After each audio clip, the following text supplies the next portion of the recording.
Hi everybody, welcome back to Old Future. Dr. Ben here. Got the chance to do a Q&A after the screening of the What the Health documentary down in San Francisco. If you haven't seen this documentary yet, I'll put a link down below, but it basically shows how watchdog organizations like the American Cancer Society, the American Diabetes Association, the American Health Association are either ignoring or suppressing information about how a plant-based diet can be used as one of the best treatments for diabetes, heart disease, cancer, etc.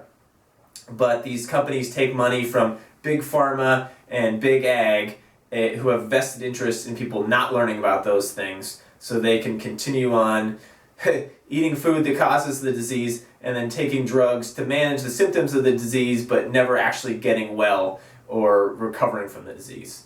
So this movie kind of documents that, and they basically go undercover to try to figure out what's going on. So it's a really good documentary. If you haven't seen it yet, highly recommend checking it out. Anyway, we did a showing in San Francisco, and I was asked to do a Q&A after the screening to answer health questions and plant-based diet questions and stuff like that. So I want to point out there was one question that I didn't quite answer satisfactorily because I didn't know the numbers off of my head. But someone asked about B12 and is it vegan and how much, and I go into it a little bit in the Q&A, but I kind of didn't answer as best as I could. So we'll say there is vegan B12. Most B12 is vegan, but it helps to get one that you know for sure is, and you can search that easily. Honestly, I just found this on Amazon. This is what I use. Methylcobalamin spray. It's 500 micrograms a day. That's the dosage I use. It's best to, if you're going to use a spray or a sublingual, take a little bit every day because the body can only absorb so much at a time if you're doing it orally. If you get an intramuscular injection, you can take a lot more and get those only periodically. But if you're using a pill or a spray or a sublingual, I would say try to do those every day. So anyway, hope you enjoy the Q&A. Sure, so just to give you guys a little background on me, my name's Dr. Benulis. I actually interned at True North when the filming of this movie was going on, so saw a lot of behind the scenes. I'm a chiropractor in private practice in Berkeley and do house calls, work with people on nutrition, diet, lifestyle, stuff like that. So any questions about the film or anything about health related? You know, those two women who had like before and after with one the walker and the other with breathing, did the filmmaker know that they were about to go there or something? Like how did he happen to Oh, sure. before and after? So basically what happened was they were filming their documentary and they knew that they could get good information at True North, and they'd film the doctors there. Yeah. And so they just one time there are scheduled talks there like every day. If you stay there, there's like a morning talk and an afternoon talk by doctor, nutritionist, all the people on staff alternate. And so they said, well, can we do a talk and just ask if anybody wants to be in the film?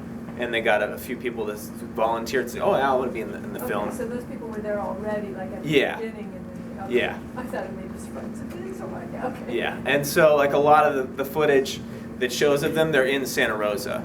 So for you guys who don't know, True North is a fasting and residential health center in Santa Rosa, only about an hour from here, and that's where a lot of this was filmed.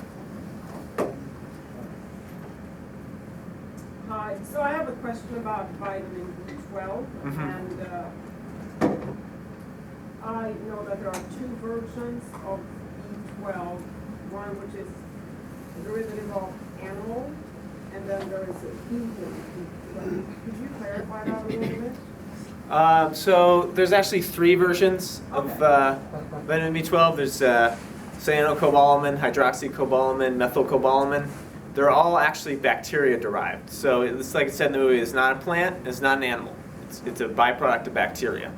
And so if in the modern day 21st century where we're cleaning everything and we're using antibacterial soaps and things like that, it's not really on our vegetables. Maybe if we grow in our own garden, we're not washing them, we're eating them, maybe we're getting some B12 that way. But animals are injected with B12.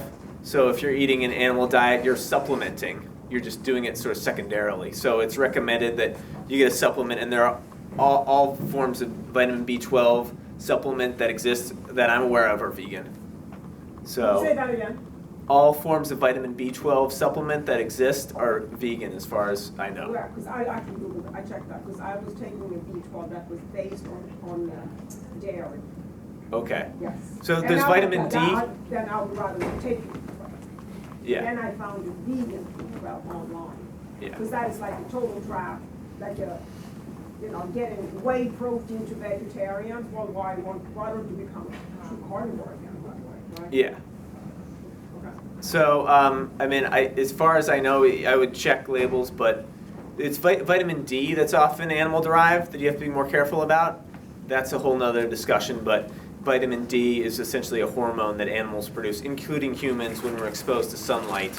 But there are ways to grow it through lichen and other plant forms like mushrooms. What's your thoughts on like vegan or protein powders, I guess, and like muscle growth? I know that film showed a lot of athletes that are really strong and don't have a problem with that kind of stuff. But me being vegan, obviously I don't care about getting huge or anything, but kind of maintaining some kind of regular muscles. Do you think it's healthy to continue taking a couple scoops of vegan protein powder a day? Or, I mean, I still think I get 70 grams of protein through all the plants I eat. What's your thoughts on that? So I don't see vegan protein powder as being helpful. I lift weights myself too. I think that it's not harmful, but it's not really doing much for you anyway. The body recycles 99% of its protein. If you're eating enough calories, you're getting enough. I have a buddy who has a YouTube channel called Fruit and Strength, and the guy takes no protein powder, he's completely vegan, and he deadlifts it's like over 500 pounds, and he weighs less than 150 himself. Wow. So I guess to answer your question, I don't think it's necessary. You can take it if you want to take it. It makes you feel good. Extra insurance, go ahead, but I don't really think it's helping, but it's definitely not hurting. We got just about time for one or two more questions. Sorry, back to the B12 real quick. Do you have a certain amount that you recommend, or do you know of, like, as far as if you're going to supplement it in your diet, as you know, if you eat a vegan diet, how much B12? Sure. I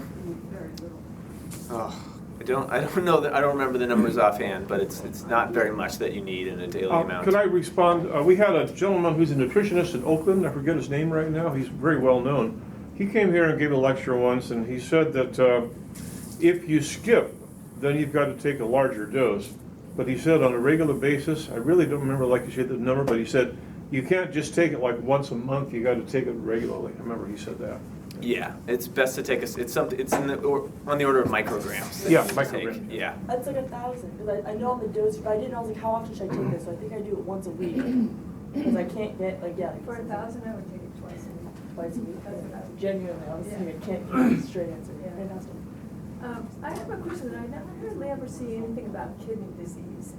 And I know that this whole protein thing made me think about it, because I think that that's one of the things they tell you not to do is not to do excess protein. And my mom got diagnosed with it, not the really bad stuff, but I'm having a hell of a time finding, plant-based information about kidney disease. Do you have any resources? Any resources? I mean, it's certainly helpful. If kidney disease is severe, you got to look at doing a low potassium approach to a plant-based diet, just because the potassium is a load on the kidneys.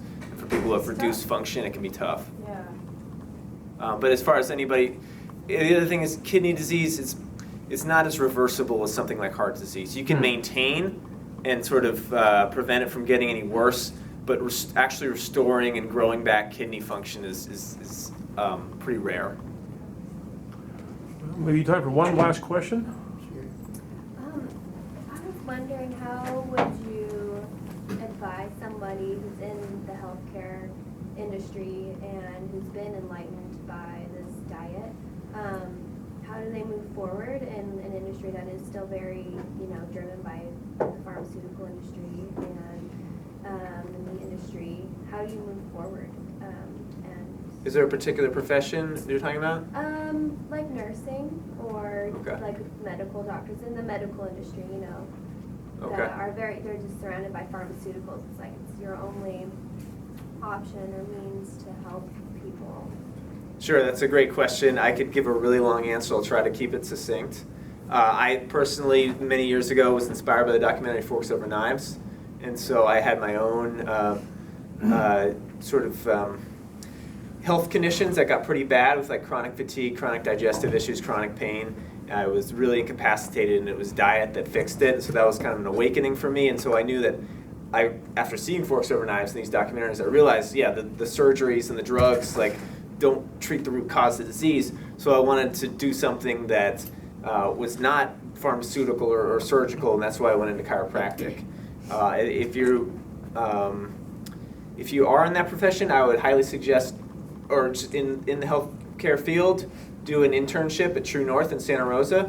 You can basically stay there, get free room and board, and as an intern, eat the food there, stay for free, and they can show you how it's done. I mean, that's what all the doctors there do. They have 10 doctors on staff. They have chiropractors, naturopaths, medical doctors, acupuncturists, like the whole. It's very interdisciplinary, so you can see how everybody does it and pulls it off up there. All right, well, thank you. Now, Dr. Ben has kindly expressed willingness to come back.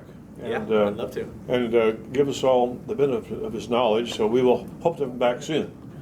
So, thank you. He'll be a speaker one day? Yes, Yeah. as soon as possible, yes. So, anyway, thank you all for coming. I hope to see you next week Yes? at your vegan salon in San Francisco.